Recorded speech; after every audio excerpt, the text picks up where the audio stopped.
I took some pills out of her pill bottle in her drawer, and I took them back to my room, and I had read on the internet that if you sniff them, it's better. So Mm. I crushed them up and I sniffed them with a rolled up dollar bill, and it hurt and it tasted terrible, and I coughed and choked and gagged, and I'm like, this isn't fun. Like, what are they talking about? This is terrible. And uh, I don't know, my eyes are watering, and I'm like I didn't see all the hype.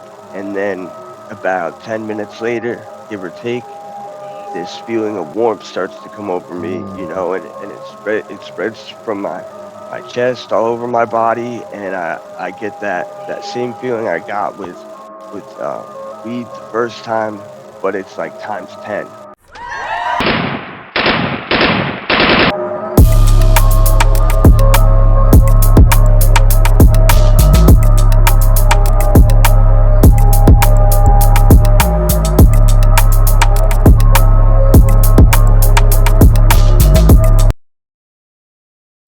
Prove to me that you're alive. Boom, boom, boom, boom. What's really good, everybody? Welcome to the one, to the only Proof to Me that You're Alive Lightcast. That's a podcast. I'm your host, NazareN, and this is the only show in the world that challenges your perception on reality and life itself and gives you a mental kick in your spiritual gut so you can start grasping for air of information with the same enthusiasm as you did when you were a little kid. My brothers and sisters today, all the Proof to Me that You're Alive family, tonight is a special night, very special night. We've been trying to make this happen for a long time.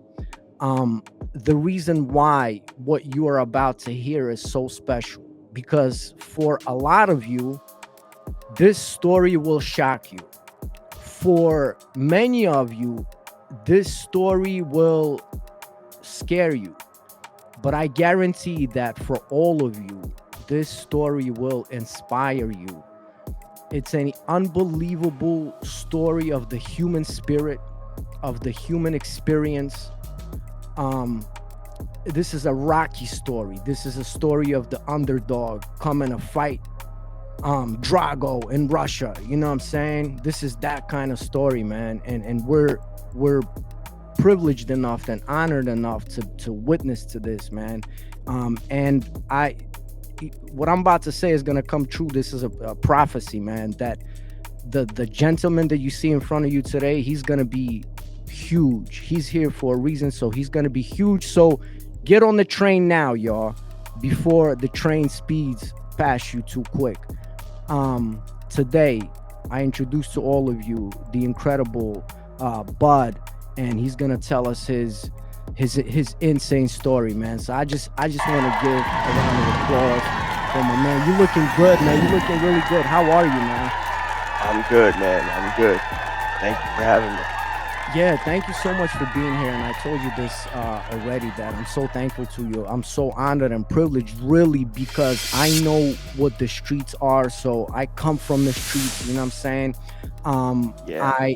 I myself am in recovery, and that's why everything that you're gonna talk about, and you know what I'm saying. I don't want you to think like that someone will judge you or whatever, because I mean you're way past that, right? But Yeah. I just Yeah. want you to know that, like, we know, you know what I'm saying? Like, we're that kind of person too, you know what I'm saying? And yeah, man, I'm privileged and honored, man. And we're gonna talk about your book. Obviously, all the links and everything will be in the description. So, Cool. but man, I watched, your interview, your film. It was really inspiring. It was really breathtaking. So I don't want to take you like through the same cliche questions or whatever, but if you could tell us like where you from, my brother, and Sure. maybe who were some of your heroes, and what do you think was the most impactful thing that you remember from your childhood, man? Thank you. So, I'm from a small town in northeastern Pennsylvania. I grew up in the woods. We didn't have paved roads till I was like a teenager. Wow. It was out in the sticks. So, I mean, being out here, we were bored. So we found our own ways to have fun, right? So And as far as heroes, they were the older kids to me. The older kids who had their license and their freedom, and you would hear about the parties and Mm, all that stuff, and they're drinking out in the woods, and you want to be a part of that because that's what the cool kids were doing. So, I mean, in a way, I aspired to kind of be one of those kids. mm-hmm, Um, so yeah, growing up out here, it was boring. So we made our own fun, and that led me to getting into some trouble when I was a kid. So uh, the first thing I could remember that's notable that kind of kicked off this story was mm-hmm, first time I smoked weed. Probably I planned it out. Um, for a long time, probably a couple years, I knew I was gonna smoke the first mm, chance I got, and that came to fruition one day with me and two of my best friends, and we smoked some pot out in the back, his backyard, out in the woods, in this little broke down Camaro that sat out there, and um, I remember when it kicked in, it kind of felt like this was the answer to my problems, to this mm, inner turmoil I felt inside, this I don't want to say emptiness, more like this restlessness that mm, always sat within me, and when I smoked, it kind of like felt like something became unknotted that was just wound up inside me, and I could finally be myself and mm. relax, and just not try to pretend to be somebody, just be me. So that was a really really good feeling for me, and I How old chased were that you? feeling. How old were you? I'm sorry, man. How old were you? No, no, that's fine. I was 14 years old when I did that. Hmm. Um, but I had gotten interested in the whole concept of drugs, minor mood altering substances, when I was probably just a preteen, 10 or 11 years old. They brought the Dare presentation Mm, into our high school, and I they remember brought that. it in every year from, I don't know, maybe second or third grade all the way up until sixth, seventh, eighth grade, somewhere in there. And they kicked it off every year, and every year it just it built this curiosity in me, because they showed you what all the drugs looked like, and they explained what they do, and I mean, of course, they told you how bad they are for you, Yeah, and that these will definitely ruin your life. But the question was why? If that was the yeah. question for me, was why is it gonna ruin my life? Like, how good can it really make me feel Hmm. that I'm gonna wanna do this? That's So, crazy. yeah, so then I smoked that weed when I was 14, and I was like, "Oh, it can make me feel that good." So, I chased it, and, weed today is, less stigmatized by far than it was when I Mm, was growing up, but, if you were to call it a gateway drug, it was that for me, because it introduced me to the idea of substances and the effect that they can have on me, mhm, and really my personality. So that kind of became my identity, and I mhm, chased that feeling until I was around 16 or so, mhm, and my grandmother, she moved in with us after my grandfather passed away, and she had pain pills because she had back problems. And these older kids, like I said, you wanted to hang out with the older kids. They asked me, "Hey, can you get any pills?" I said, "Yeah, of course. My grandmother has some. Let me go get some." So I grabbed some, and they gave me a pile of weed for them. And I'm like, wow, like, all right, these are valuable to them for some reason. And that kicked off my curiosity into what pills could do for me. So it wasn't very long after that I tried them for myself, and that was when I really found the answer, and that was in opiates and, So what kind of pills do you remember? Was perks? Was it like perk yeah, fives or something, or perk tens? Perk 10s, Yeah. Perk So 10s, so and so yeah, yeah. I'm sorry to for interrupting you. I no, definitely no, want to.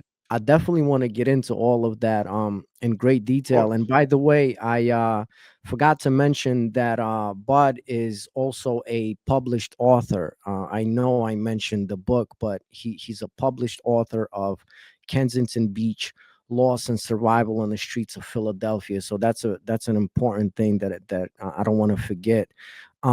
Before we get into opioids, and that was my DOC, you know what I'm saying, Yeah. definitely Perks, Roxy 30s, um Yep. uh, with the little V's on it were my favorite ones. um so it's crazy. You brought up some very interesting things that you were curious about it, man. And the important thing that you said was the empty feeling. So I want to ask you a question, but it's a two-sided question. What were your parents like? Like, what was the household like? Were there fights, or was it quiet, or like a good a good family? And also, where do you think that empty feeling came from for you, personally, man? Um, so if I think back on it, so growing up, I had a good family. I really did. My mother was a certified nursing assistant, and she has been for, I don't know, over 30 years now. My father was a corrections officer for the state of Pennsylvania. He's retired from that now. So I kind of had this softness from my mother, and this hardness and this discipline from my father's side. So it was a good balance. And there wasn't really ever any abuse or neglect or anything like that, and we were provided for, me and my brother. I have a brother, he's 7 years older than me. Um, yeah, we had presents on our birthdays and Christmas, and we celebrated the holidays, and everything was peachy, But even through all this, I I struggle to this day to really pinpoint where that feeling of emptiness or restlessness came from within me.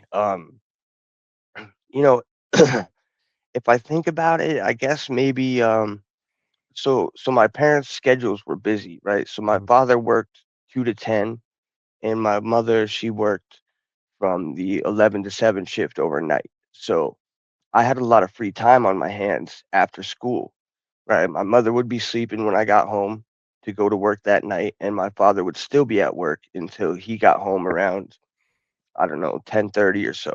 So Mhm. I had this period of time after school.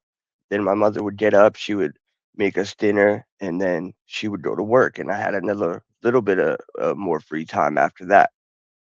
So I don't know if it came from feeling like they weren't there, but Mhm. but they were. If we ever needed anything, it was always provided for. So I mean, I don't wanna blame my parents for it in that way, you know what I mean? Because I really don't feel like they were responsible for whatever was going on inside of me that led me to experiment with drugs. Um, it was always just this kinda need to feel like I needed to fit in or to be somebody else. Like, I never felt like I was one of the cool guys, even though Mhm. I had friends and like I was invited to parties, and I had my license, and we would pick people up, and we would go do whatever we did. So it wasn't like I was left out or a loner or anything like that. It was like almost like drugs just they added to whatever I was doing in the moment. They made Mhm. whatever I was doing better, and it got to a point where things weren't as fun without them. So it Mhm. started out as an enhancement, I guess, and then that turned into a requirement to even be able Mhm. to go do something that I Yeah, would I have to. always say it's very important to remember that someone that's addicted to anything doesn't just wake up addicted one day. Like there was a cause. This was a process. It's a process for a long time. An addict grows into the state of being an addict, or being addicted. You don't just wake up to it one day. So that's why it's always interesting, to pinpoint like what were some of those things. And that's why story is so incredible, because you don't come from like this broken home, and I'm saying, where you seen like terrible fights or whatever. And I want to commend you that you don't blame your parents. By the way, I want to give a shout out to your mom. I seen her on that interview, man. Your mom is badass, brother. Like, She really is. She's an she angel, man. she's awesome though, you know what I'm saying? Yeah, And so much respect to them for giving you that trust again, like that's a big thing. yeah, We forget that, like, we're addicts, right? But then we have codependence, man. And sure. imagine they go through it sober. Like, at least we're getting high. They're going through it sober because they're going through it with us too, man. But I want Yeah. to go back. I want to go back to that day. Can you take me back to that day if it's not, what I'm saying, too scary or too war story, like that day when you tried them perks for the first time, man? What was the scenario, and like how did it feel? So, so my grandmother, she used to go play bingo every Sunday, right? So the one night she goes to play bingo, and my mom went to work at 9 o'clock. So I had this couple hours to myself after they were gone. So I snuck into her room and I took some pills out of her pill bottle in her drawer, and I took them back to my room, and I had read on the internet that if you sniff them, it's better. So Mm, I crushed them up and I sniffed them with a rolled up dollar bill, damn. and it hurt and it tasted terrible, and I coughed and choked and gagged, and I'm like, this isn't fun. Like, what are they talking about? This is terrible. And um I don't know, my eyes are watering, and I'm like I didn't see all the hype. And then about 10 minutes later, give or take, this feeling of warmth starts to come over me, Mm, and it spreads from my chest all over my body, and I get that same feeling I got with weed the first time, but it's like times 10. yeah. And I found the answer, and the answer is opiates. So, excuse me. So that then became a habit, right? So every time she would go play bingo on Sundays, I would sneak in and take some pills, and I would do them, and I would watch Always Sunny in Philadelphia, Mm, and it was premiering around that time. I don't know, 2006, somewhere in mhm, there, and then grandma would bring home like Taco Bell or some kind of fast food, and I would munch out all high watching this show and just like enjoy myself. So I was really mm, having a blast doing it, and there were no consequences, and I didn't get in trouble, and everything was okay. But that's where I first started to notice the progression of the disease of addiction is, mm, and tolerance in itself is I started to do it more. So I didn't do it just every Sunday. Now I would do it, if she stepped out to go to the bathroom from her room, I mhm, would try to sneak in and grab a couple pills. And that became a habit until they caught on.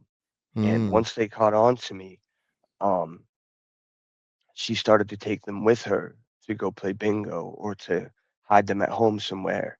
So I lost that access. And it started out slow. It wasn't a direct accusation at first. mhm. Yeah, what was the conversation like when they found out? Can you remember that first conversation? Yeah, it was, your grandma's missing pills and we're not taking them, so where are they going? And I denied it.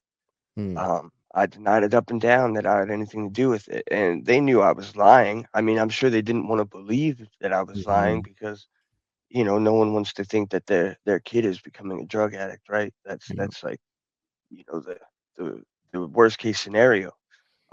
Almost anyway. So I denied it, and they kinda just, gave me enough rope to hang myself until eventually it was like, "Alright, we know you're doing this, and you're Mm. just not gonna have access to them anymore." So they thought maybe that would fix the problem, I guess. So they didn't realize at that moment like how drastic this is, right? Right, and I didn't either, you know?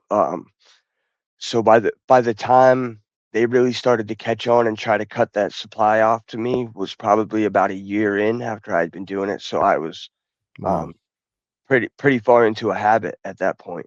Um, You think you were physically addicted already? I would say no, but I was mentally hooked for sure. Mm. Mentally hooked for sure. I didn't notice getting dope sick or anything like that. No symptoms of withdrawal. Mhm. Um, but I wanted them for sure. Mm. I definitely wanted those. So I had to go look elsewhere, right? So once the supply was no longer available at home, I had to look out into other circles and say, hey, like, I know you guys mess with some different stuff sometimes. Can you get pills? And I found new suppliers, and I did that for probably another year until I was about 18. I found oxys somewhere in there, so oxy 40s is what I did. Where were you Um, getting the money at that time? Because you're like what, 17 at the time? So like where are you getting paper to pay for that, man? um, so it wasn't a terrible habit, but I worked at a tree farm, so I Mhm. made a little bit of money on the side. And I would wash dishes at places sometimes. There's a local restaurant, so I would make a little bit of extra cash, but mostly I depended on my parents for that money. So Mm. I would lie to them about what I was doing. Hey, we're gonna go out to the movies. Mhm. We're gonna go do this or that, and can I have some money? And they didn't have a problem giving it to me because they thought they cut the pills off at home. I'm good now. And, um, I'm just going to have fun with my friends. But really, I was dumping this money into pills. So you meet Oxy 40s, man, and like they're not, I don't think they're around anymore, but I remember the Oxy 20s, Oxy 40s, Oxy Yeah. 80s, I remember. So what would you do? Because what I would do is I would take the coating off of them, the Yep. top coating, Yeah. My and shirts were all stained with the yeah, with the yeah, yeah. coating. Yeah. Yep, yep, and crush them up and snort them, man. They're Yep. different than the oxycodone, like a perk 30 or whatever. Like they're not the Roxys or the, you know what I'm Yeah. saying? They don't have the Tylenol in them. Yeah, And, yeah. So yeah, so what was that like? So I take it that basically your parents, were hooking you up with some money, obviously, when you telling them you're going out or whatever, you making some extra money. So at that time, there was no like stealing or anything like that, or like, you know what I no, mean? not at that time. And actually, I forgot about this. I started to sell some weed for Mm, a neighbor of mine, to make extra money. So there was this neighbor that was a big weed dealer up the street from me, mhm. and I started to sell some pot for him, and that made me some extra money for gas and doing stuff. And I started selling weed to like my classmates, but really I was doing pills probably more than anything else. I So would so I you're would you're still in high school at this time, like yes. you're a senior at this time. I'll take it. You're like 17, right? Yeah, I was about 17 when that was happening. Yeah. Yeah, so what was it like when you first encountered the Oxy 40s, man? So that was really just more bang for your buck, is Mhm, is what it felt like at first. It was like, oh, I got to pay, this $20 for one pill, but it gets me twice as high as all these other Percocets are gonna do.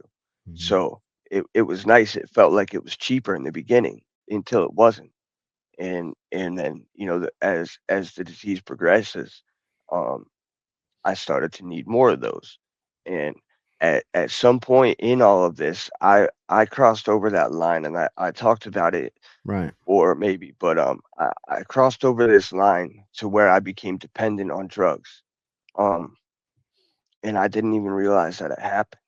Wow. So um so one day I couldn't get any pills, and a friend of mine said, "Hey, come over. I got some shit." So Mm, I went to his house, and he pulled some heroin out of his pocket and a needle, and, I was like, "Well, what are you doing, bro?" He's like, "No." He's like, I don't have any pills. I got dope." He's like, "It's like the same thing." And he talked Hmm. me into it. He convinced me that this is gonna be, as good as the pills, if not better. I said, "Yeah, but this is dope, and we always said we would never do this stuff." And What did he have? Did he have like a dime bag or like a Philly nickel bag? Like what was it? Like where was the dope from? You remember? um, I don't even remember. I think it was some local stuff that he got Mm. around here. Um, So he had a cause needle right off the rip. Like it wasn't yeah, even let's snort this and try it. Like there was a needle, man. So take me so back, he man. had This is a crazy yeah. moment, brother. Go ahead. Yeah, it was. This was a turning point for sure. I had never shot up before, but unbeknownst to me, he had been for, I guess, quite some time. Um, so yeah, he pulls out this needle and he gives me a little bit of this dope and he hits me and shoots me up, and I Damn. didn't feel anything. I really didn't. I didn't feel anything the first time. It was like maybe a little bit of warmth, maybe something like the pills, but I was like, what's this about? Like, this wasn't great. He said, "Oh, Were you know you what, bro?" were you afraid like to be shot up? Was there that anxiety there if you remember now? Yeah, because I said that I would never do it. And Mhm. like thinking back, I can't believe how quickly I caved under that peer pressure. Right. Thinking back on it today, it was like he was like, "Come on, bro, don't you want to feel it?" Like, Mm. because I told him like maybe I'll snort some. He's like, "Well," he's like, "This is the best way to do it," and I did. Honestly, I caved, um, and I said yes to that needle. So But you chilling, you're not feeling nothing, right? nope. So he says to me, he says, he said, "I probably didn't give you enough." He said, "Come back tomorrow and I got you." Mm. So that's what I did. I feel like I had already crossed that line. I said, "What's it gonna hurt? I've already done this." So I Mhm. went back the next day and I did it. And when I did that shot, it was the answer to every problem I'd Wow. ever faced in my life. It shut off my head to the point where I was floating in this bliss. I mean, Yeah. I don't want to be too triggering, but it like heroin. People get addicted to heroin the way that they do for a reason because it Prove to me that you are alive. Listen, feels good. listen, straight up, like I someone shot me up before, but I didn't like it, whatever. But even snorting dope and opioids, um, in totality, especially I think for someone that has this emotional, subconscious pain or like this emptiness or restlessness that you talked about, Yeah, dope is like dope is like an entity, man. We can talk about it later because I actually think it's an entity, but like it's something so beautiful and magical that took over me, man. um and for someone that was, came from the streets and had abandonment and all kinds of stuff, just like you said, man, it was like a warm blanket. It was the most comfiest. The one feeling that I was super addicted to is these butterflies in your stomach. That I don't know if you got them, but I used to get these butterflies in my stomach, man. it was the Um, pins and needles for me. so go ahead, man. So you get shot up, and I think that it's very important in the addiction psychology, that moment, because I think that there are varieties of these moments that happen. I think first you cross the line, with something like a cigarette, and then you cross another line with that weed. And I always tell to everyone that hasn't tried drugs or anything, I'm like, that line is very important, It because is. once you cross that line, your inner critic can give you any excuse in the book for why it's okay to do what you do. And plus, you're no longer scared of it. So before, we have these Yeah, stigmas, we have these taboos that we're being taught, but once you allow yourself, like Bud said, to cross that line, man, there's sort of no turning back from that. So go back to that moment. You're shut up and you're feeling high, man? What are you feeling, Yes. man? So I mean, I'm just chilling in his house, and it's late at night, and it's quiet, and we have to be quiet because his parents are upstairs sleeping or whatever, and I'm just like, wow, like this stuff is amazing. I said, I want to do this again. Mm, So um, we made plans to do it again, and I really don't remember what it was like from there because I guess it was always really the same. It was mm, just this pure bliss and this feeling that all my problems were okay. Whatever problems I had, it didn't matter if I was doing bad in school, if I was, mhm. getting in trouble or detentions or whatever, because none of that mattered anymore because I had a solution to it for, $20. And So where would you get it? Because like dope is sort of like crack. It's a street drug. Like, you know what I'm saying? It's not like hallucinogenics or whatever, like stuff that you would get in the country or in the suburbs. So where are you guys getting this dope at this time? so it had started to flood into our area Mm, um, from Philly. So we have Philly about 2 hours south of where I'm at. So we mhm, have a major drug hub. You got the port right there, and all this stuff comes in from overseas, and it just disperses from there out into the Northeast, mm, along with New York and Delaware yeah. and Maryland, and you got Baltimore and DC and all these cities that are doing the same thing. So where I'm at is kind of right in the middle of all those cities. So I'm in like northeastern PA near Wilkes-Barre, Pennsylvania. Mhm, So you got New York to the north, you got Philly to the southeast, and then you got Delaware mhm. all along the border. All these little drug hubs So you're that like in this, loop over. you're like in this perfect spot, man. Exactly. Yeah, because I always, I think of like, hard or dope as a street drug. So it's interesting how it makes its way into, America's country or suburbs like that, man. Yeah. So like this is what's super interesting. So so at this time you're like you're 17, you're 18 basically. You're 18. Yeah. So I was 18 when I did heroin. Yeah. so the only things up to that moment, the only stuff that you tried was the weed and the opioids. That's it. Were you trying anything else at this time? Um, I tried coke one time at a show. I went to see Alice in Chains on their return tour after Lane Staley died, and they played in my area with their new singer, and it was an awesome show. And I sniffed like one line of coke that some of these kids I brought with me brought with them.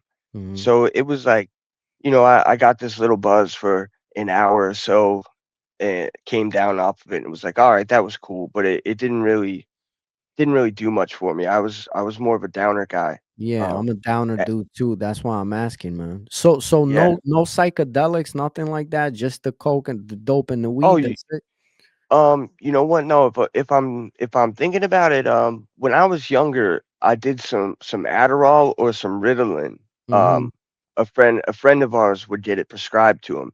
Mm-hmm. So every now and then, I mean, maybe I probably did it maybe 4 times throughout my whole teen years.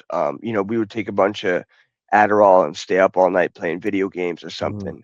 But it never like I got high from it, sure, but it never did that. It was never that feeling of like everything's okay. It was Mm-hmm. more like, all right, I'm up and I'm busy and I'm thinking, and it it was fun in that sense, but it never quite fit that lock for me Mm-hmm. the same way that opiates did. So you're just to clear this up, because obviously we talked about your parents and your household is very important in this story. Your family is important. So in your household, like immediate family, no one was using and abusing anything. I mean, your brother, your parents, like no alcohol, no nothing in the house like that. No, my dad drank, but I wouldn't say that it was to a point of a problem. Mm-hmm. Um, being a corrections officer is a stressful job, Right. and we'll get into that because Yeah. that eventually became a career of mine Yeah. Yeah. for a time. But it's a stressful job, and so he would drink after work, but not to the point where he would be abusive or neglectful or anything. Okay. It was kind of like that was his time to decompress after work, and we were okay with that. He Hmm. wasn't like a day drinker or anything like Hmm. that. So your So mom, there, your mom or your brother neither, right? no, my mom would smoke pot once a year, and I didn't even really know about that. I found that out later in my life. Hmm. Um, so as a kid, we weren't exposed to any of that. That's crazy, man. That's so Yeah, interesting, man. So yeah, so let's go back. So basically you're 18. So you're already doing dope. You tried coke, like whatever, you know what I'm saying? You did weed, but so you're 18. Um did you graduate high school? Did you manage to graduate high school? And take us to the period of time where you're from 18 and you go to what I seen in the pictures, because I seen your older pictures, man. You're like this buff, handsome, like dude. You know what I'm saying? I'm a straight dude. I love my wife, but I'm just saying, like, sure, sure, yeah, you're a good looking, pretty fit guy. So from the time of 18, tell us if you managed to graduate high school, and how did you get to being a CO, man? yeah. So I graduated high school um, by the skin of my teeth, and I mean, I was just concerned with getting high more than anything. So I uh, talked my way out of high school at the end there. Been a good talker most of my life. Mm, It's worked out for me. Gift of gab, maybe. okay. But I mean, did it work out for me? Because I probably avoided a lot of consequences that Mm, should have befallen me. Like I came in late almost every single day for my high school year. I would come in at like 11 o'clock. We're supposed mm, to be there at like 7. Um, and they were gonna hold me back. They were gonna not let me graduate because I had missed over 80 days consecutively with all the time missed coming in late. wow. So yeah, so they were gonna hold me back, and um, the 80 days might not be the right number. I don't know. You can miss a certain amount of time Hmm. coming to high school, and I was like right on the threshold of what that time period was for like amount that you can miss before you are mandatorily held back. So Hmm. I almost failed 12th grade, but like I said, I talked my way out of it, and the way that I did that was I had promised them that I'm going to join the military, right? And I promised my family that too. So that was part of my plan, was to join the military when I graduated. And as soon as I got my diploma, I was like, I actually did apply, but Hmm. I had gotten in trouble when I was 14. So I burglarized a house when I was 14 Oh shit. with the kid that I first tried heroin with a few years later. I burglarized a house with him and his brother, and we were part of. You might have heard of it, but it was called Kids for Cash. And what that was a scandal in our county and in our part of Pennsylvania, where Mhm. these judges were sending kids off to boot camps and juvenile detention facilities for minimal crimes. Mhm. Get caught smoking on school property, get too many detentions, fight on school property once, and they were locking kids up for like 90 days up to like a year, sometimes even longer. So this was a first offense. We burglarized this house, we stole cash, we got caught, and we got sentenced to it was a juvenile facility called Camp Adams Mm. when I was 14. So I Oh went wow. to that, and that might be important in the way like Yeah. that's almost that's kind of the first time that I was really exposed to um people from a different area than my own. You Mm. know, like I said, we grew up in the country, and a lot of these kids were um, kids from cities like Pittsburgh Mhm. and Harrisburg and Philly. So like some more inner city kids who were just harder off the rip from the way that Mhm. they grew up. Mhm. So I kind of had to adjust who I was in order to survive in that environment. How long were Um, you in there? I was there for 90 days. Oh, wow, okay. Yeah, and there was a boot camp section, and then we stayed in cabins after that. But so I ended up completing that program. Um, but that came back to bite me later when I tried to join the military out of high school. Okay. So they had saw that that was on my juvenile record and they denied me. Damn. Um, yeah, so I'm like, all right, well this was supposed to be my future. So what do I do now? So I was kind of lost after high school. I didn't really know where I wanted to go or what I wanted to do. And during that whole time, I had been experimenting with drugs more and more, you know, up to the point when I had done heroin intravenously first time I ever Mhm. did it, you know, so I was open to trying these things. So I graduated. I'm still doing dope, and now my family life is starting to fall apart.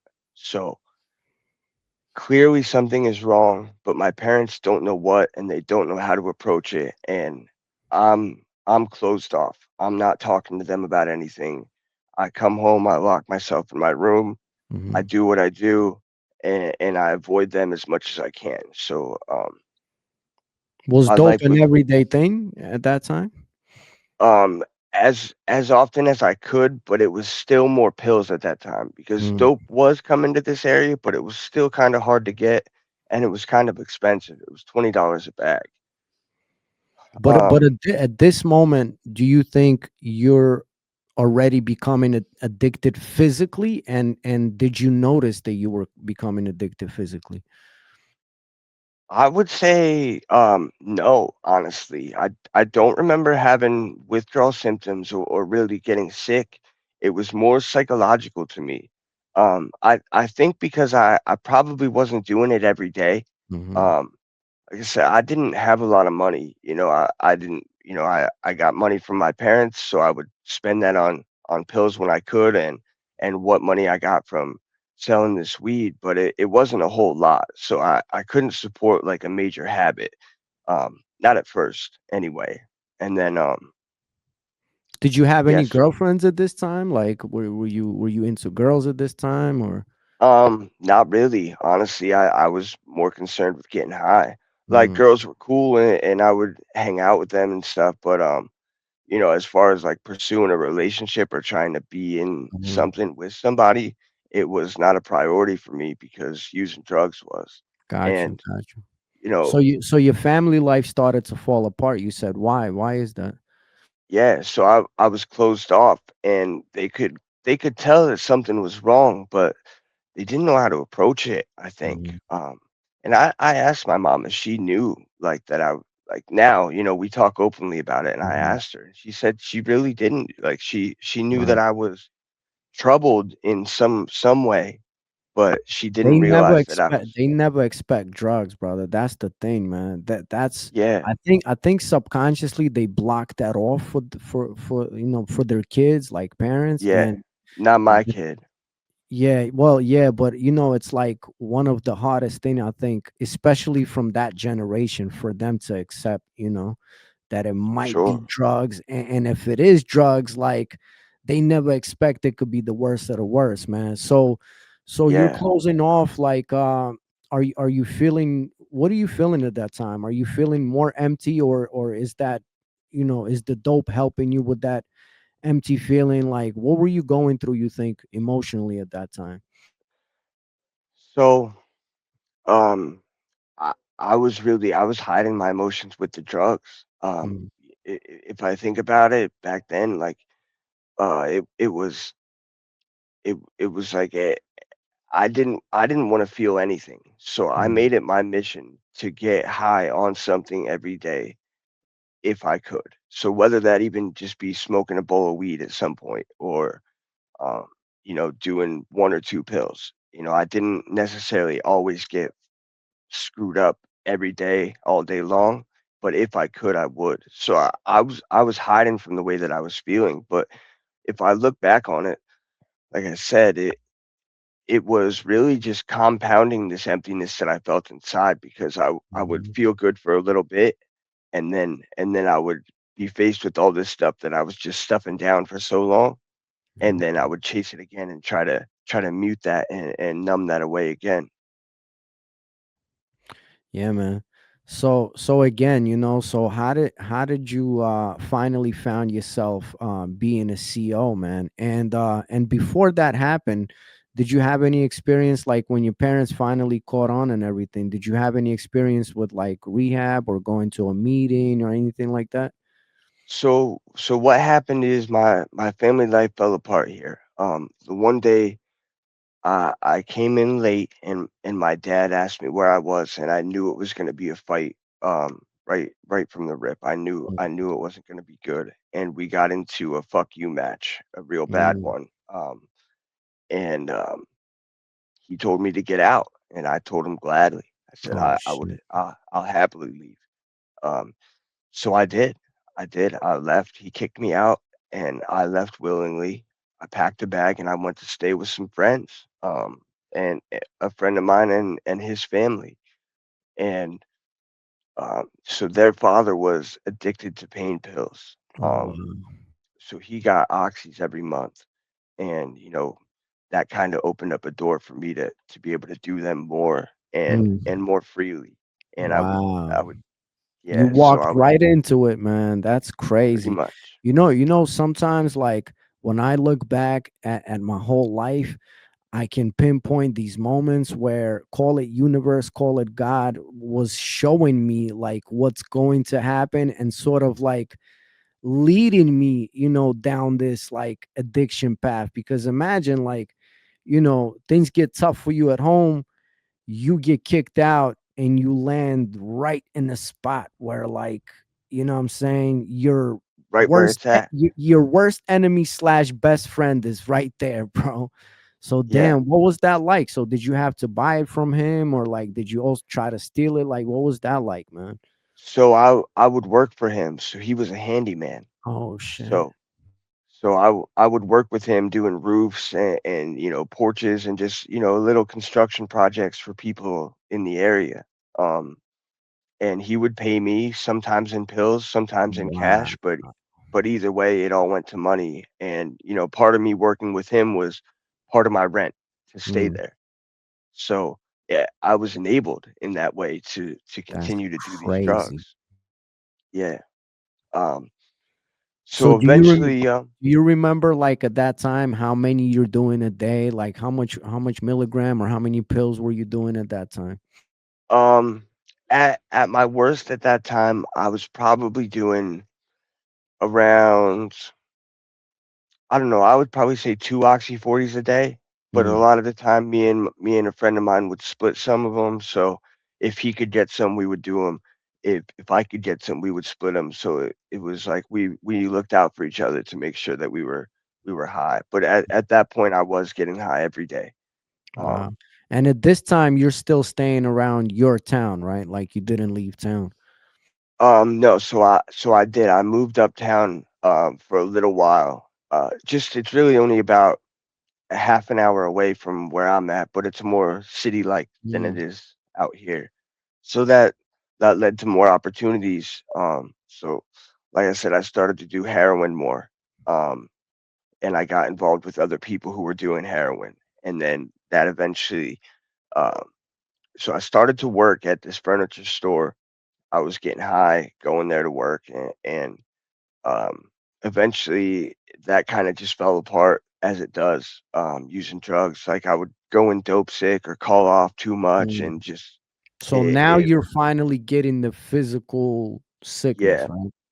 Yeah. So I was probably around 19, 19 and maybe 20 the first Hmm. time I really started to notice I was getting like physically sick from this. Mm, So at this point, like I knew I was addicted. I knew I was a junkie, mm, but I was still having fun, to be honest. yeah, You know, the whole lifestyle was appealing to me in that way. The chase, the cop, the ritual, setting it up, and yeah, then finally doing the yeah. drug was something that I was addicted to in itself. That chaos that you're in, no matter what.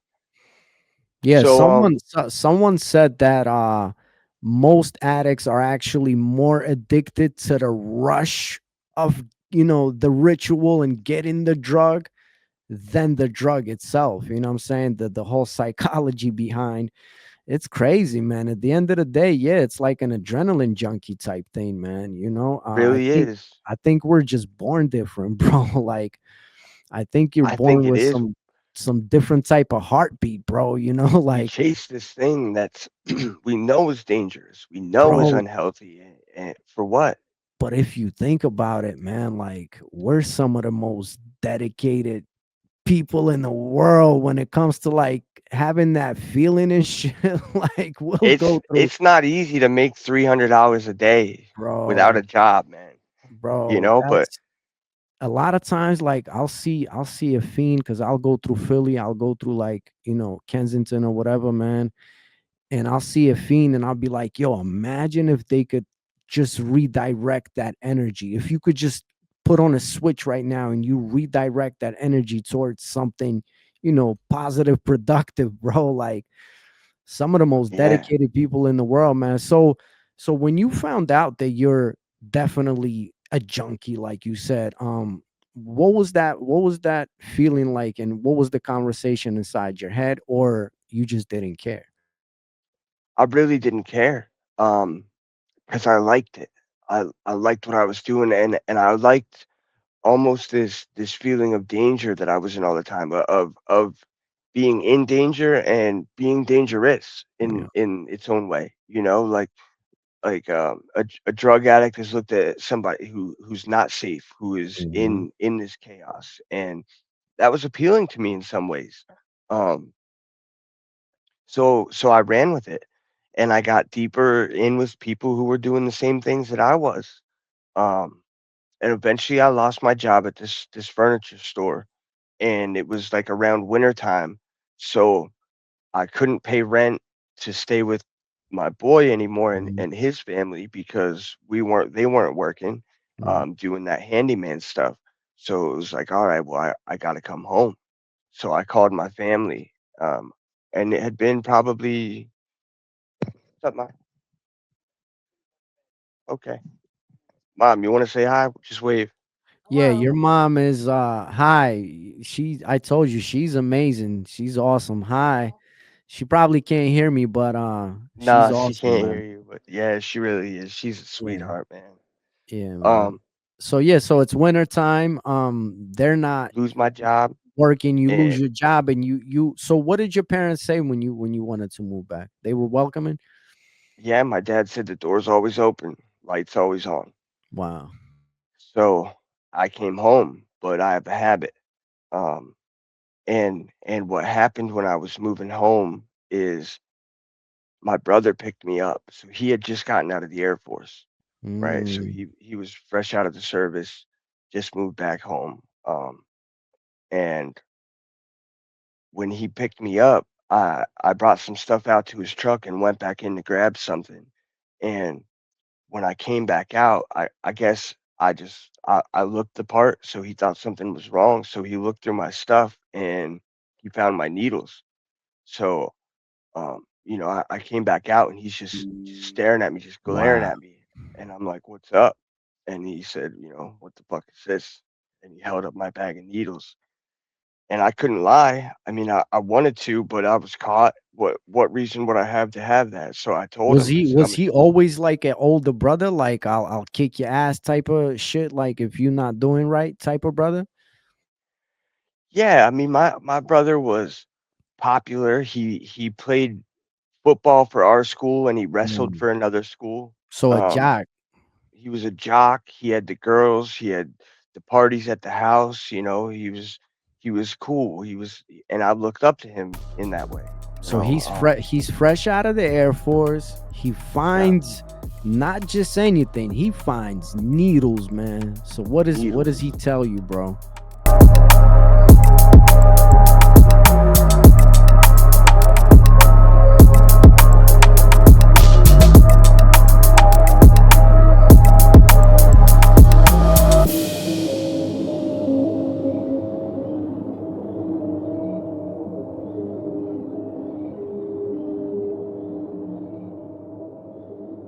Prove to me that you're alive.